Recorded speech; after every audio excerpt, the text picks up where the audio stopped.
जय हिंद साथियों, एक बार फिर से आप सभी साथियों का अपने चैनल फार्मेसी स्टडी अड्डा पर स्वागत है साथियों। जैसा कि साथियों अभी तक हम लोग जो एमसीक्यूज का सीरीज चला रहे थे उसमें हम लोगों ने अभी तक फार्मेकोलॉजी के पहले chapter general principle of pharmacology के मोस्ट इम्पॉर्टेंट 20 क्वेश्चन कंप्लीट कर रखे हैं। आज हम लोग उससे आगे के क्वेश्चन देखेंगे। तो देखते हैं पहला क्वेश्चन जो आज का होगा साथियों, वो होगा give the definition for a therapeutical dose. कह रहा है कि थेरेप्यूटिकल डोज क्या होता है, उसका डिफिनीशन आपको देना है। तो ऑप्शन पढ़ते हैं, the amount of a substance to produce the minimal biological effect.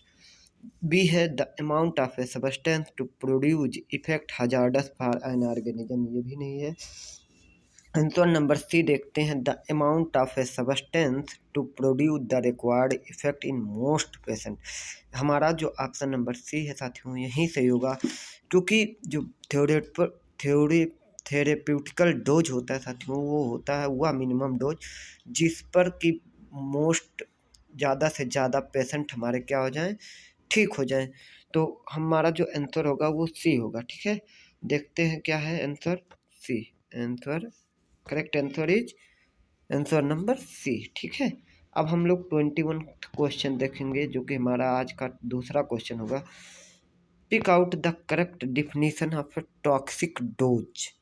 एक टॉक्सिक डोज कितनी मात्रा होती है उसका डिफिनीशन देना है, किसका, टॉक्सिक डोज। तो साथियों टॉक्सिक डोज वह डोज होती है जो कि आधे से ज़्यादा पेशेंट में क्या अपना टॉक्सिक इफेक्ट शो करती है। वह मिनिमम डोज होती है जो कि आधे से ज़्यादा लोगों में अपना टॉक्सिक इफेक्ट शो करती है। तो कह रहा पहला ऑप्शन क्या है, द अमाउंट ऑफ सब्सटेंस, वह अमाउंट सब्सटेंस का to produce the minimal biological effect, ये भी नहीं है क्योंकि मिनिमल बायोलॉजिकल इफेक्ट नहीं, टॉक्सिक इफेक्ट होगा। The amount of substance to produce effect hazardous for an organism, the amount of substance to produce the necessary effect in most of the patient. कह रहा the amount of substance to fast creation of high concentration in medicine in organism, नहीं।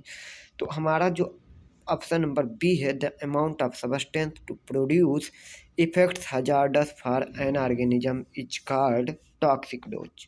Option number B. Answer क्या हमारा होगा, answer होगा B. ठीक है, अब हम लोग देखते हैं कि question number 22, that is third question of today.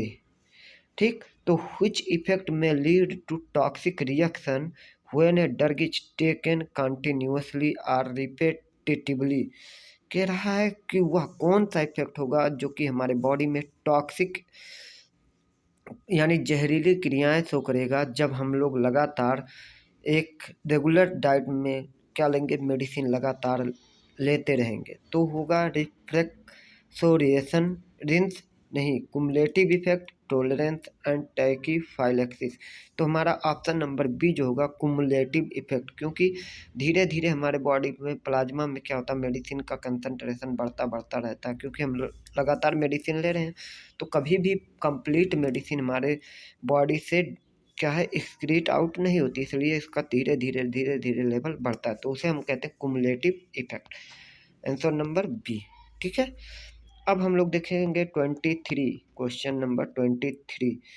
The term what term is used to describe a more gradual, धीरे धीरे decrease in responsiveness to a drug taking days or week to develop. वह कौन सा term है जो use किया जाता है किसको डिस्क्राइब करने के लिए कि जब धीरे धीरे हमारे मेडिसिन का रिस्पॉन्सिवनेस जो है वो कम होता है, जिनमें कम होने के लिए कम से कम कई महीने या कई दिन लग सकते हैं या कई सप्ताह लग सकते हैं। वो कौन सा आता है, रिफ्रैक्टोरिनेस, कुमुलेटिव इफेक्ट, टॉलरेंस एंड टैकीफाइलेक्सिस।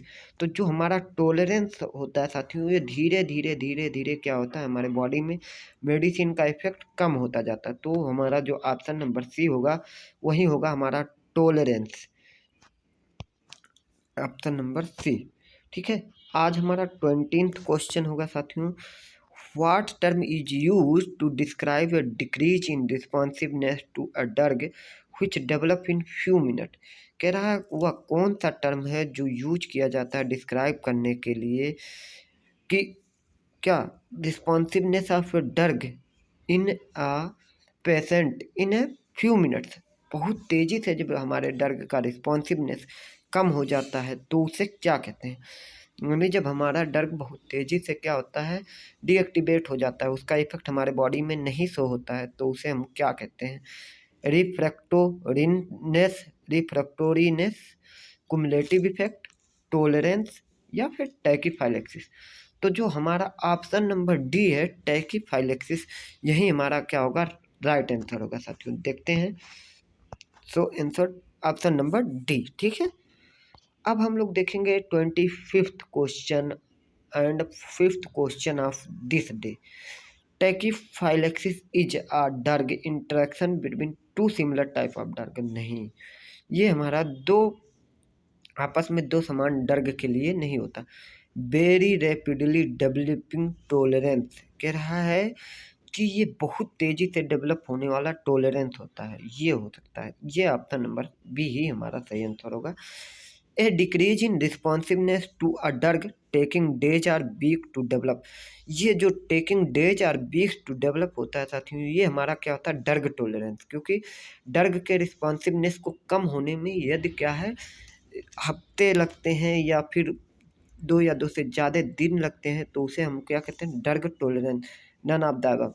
तो हमारा आंसर जो होगा वेरी रैपिड डेवलपिंग टॉलरेंस को ही हम लोग क्या कहते हैं, टैकीफाइलेक्सिस, ठीक है। देखते हैं आंसर क्या है। Answer number B, correct answer जो हमारा होगा साथियों, ऑप्शन नंबर बी होगा, ठीक है। Very rapid developing tolerance is known as टैकीफाइलेक्सिस।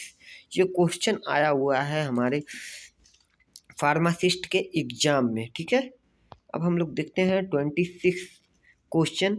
Drug resistance is a term use to describe the loss of effectiveness of antimicrobial and anti tumour drugs. This consideration is, क्या है कि drug resistance हुआ term होता है जो कि use किया जाता है किसके लिए, loss of effectiveness of antimicrobial और anti tumour drug. This consideration is true. True है या फॉल्स है, तो ये हमारा जो होगा वो क्या होगा, ट्रू होगा। ऑप्शन नंबर ए, ये हमारा ट्रू है। क्योंकि ड्रग जो रेजिस्टेंस होता है उसमें क्या होता है, जो हमारा बैक्टीरिया होता है अपने बॉडी के अंदर, या बैक्टीरिया या फिर वायरस, वो अपने बॉडी के अंदर ऐसी मैकेनिज्म प्रोड्यूस करता है जो कि हमारे ड्रग को क्या करता है, उसके ड्रग को तोड़ देता है, उसके इफेक्टिवनेस को कम कर देता है, ठीक है, या उसे डिस्ट्रॉय कर देता है हमारे मेडिसिन को, ठीक है। तो अब हम देखते हैं क्या है question number 27।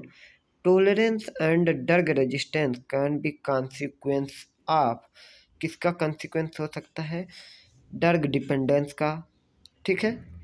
Increased metabolic degradation, increased metabolic degradation का, डिप्रेस्ड रीनल एक्सक्रीशन का, या activation of drug after hepatic first pass. कह रहा टॉलरेंस और ड्रग रेजिस्टेंस किसके कारण हो सकते हैं, तो जो हमारा क्या है, ड्रग डिपेंडेंस के कारण। ड्रग डिपेंडेंस का मतलब हुआ कि लगातार हम लोग क्या हो जाते हैं, मेडिसिन लेने की आदत पड़ जाए, उसे ड्रग डिपेंडेंस कहते हैं। इंक्रीज मेटाबॉलिक डिग्रेडेशन यही है, क्योंकि इसमें क्या होता है, जब टॉलरेंस या ड्रग रेजिस्टेंस डेवलप होता है तो इसमें जो हमारा ड्रग होता है उसका मेटाबॉलिक डिग्रेडेशन तेज हो जाता है। तो इसमें क्या होगा, ऑप्शन नंबर बी आंसर हमारा सही होगा। देखते हैं आंसर बी, ठीक है। अब कह रहा है फिर question number 28। Tolerance and drug resistance can be a consequence of change in receptor, loss of them और execution of mediators, increased receptor sensitivity, decrease metabolic degradation, decreased renal tubular secretion. तो इसमें जो होगा साथियों वो हमारा क्या होगा, जो कॉन्सिक्वेंस होगा वो ए होगा, ऑप्शन नंबर ए। क्योंकि यदि चेंज हो जाए हमारे रिसेप्टार पर, रिसेप्टार के जो रिसेप्टार है उसी के स्ट्रक्चर में चेंजिंग आ जाए, तो क्या होगा, हमारा ड्रग प्रॉपर उस पर बाइंड नहीं कर पाएगा। इस प्रकार से क्या होगा, वो इफेक्ट अपना शो नहीं कर पाएगा। तो इसी के कारण से क्या हो जाएगा, हमारा ड्रग रेजिस्टेंस और टॉलरेंस डेवलप हो जाएगा। तो देखते हैं आंसर नंबर क्या है हमारा आंसर 28 का, तो हमारा आंसर होगा ए। करेक्ट आंसर क्या होगा, ए, ठीक है। अब हम लोग देखते हैं 29th question, tolerance develop because of. कह रहा है कि टॉलरेंस क्यों डेवलप होता है, कह रहा है टॉलरेंस डेवलप होता है क्योंकि डिमिनिश्ड एब्जॉर्प्शन नहीं, एब्जॉर्प्शन से कोई लेन देन ही नहीं है। रैपिड एक्सक्रीशन ऑफ ड्रग, ठीक है, रैपिड एक्सक्रीशन ऑफ ड्रग होता है। बोथ ऑफ द एबव, दोनों, नन ऑफ द अबव। तो इसमें डिमिनिश, हाँ ये भी है कि टॉलरेंस तब भी डेवलप हो सकता है कि अगर प्रॉपर दवा हमारी जो है एब्जॉर्ब नहीं हो रही है या बहुत तेज़ी से उसका एक्सक्रीशन आउट हो जा रहा है, बॉडी में पहुंची कि बाहर हो गई, तो ये कोई इफेक्ट थोड़ी सो कर पाएगी। तो हमारा जो ऑप्शन होगा साथियों वो होगा option number C, both of the above. देखते हैं option number D, none of the above, sorry इसमें क्या है, नन ऑफ द एबव, ठीक है, option number D, none of the above, क्योंकि इससे कोई लेना देना नहीं है जब हमारा एब्जॉर्प्शन नहीं होगा, रैपिड एक्सक्रीशन ऑफ ड्रग, ठीक है। अब हम लोग देखते हैं dependence is often associated with tolerance to a drug, a physical abstinence syndrome and psychological dependence craving, this consideration is true या फॉल्स। तो आप आंसर हम लोग देखते हैं क्या होगा, आंसर ए, ये ट्रू है क्योंकि डिपेंडेंस जो होता है प्राय एसोसिएटेड होता है टॉलरेंस के साथ आप ड्रग, ठीक है। अब इसी के साथ साथियों आज का हमारा जो समय था वो समाप्त हुआ। आज हम लोगों ने 10 question general principle of pharmacology के बहुत ही इंपॉर्टेंट 10 क्वेश्चन को कंप्लीट किया है। यदि आप लोगों को इसी तरह से रेगुलर वीडियो चाहिए तो आप लोग कमेंट करके हमें ज़रूर बताएं और सजेशन दें क्या मॉडिफिकेशन चाहिए आप लोगों को, और कौन कौन से ऐसे टॉपिक हैं जो आपको समझ में नहीं आया वो बताएं ताकि हम उस पर भी वीडियो बना सकें। जय हिंद साथियों, मिलते हैं नेक्स्ट वीडियो में।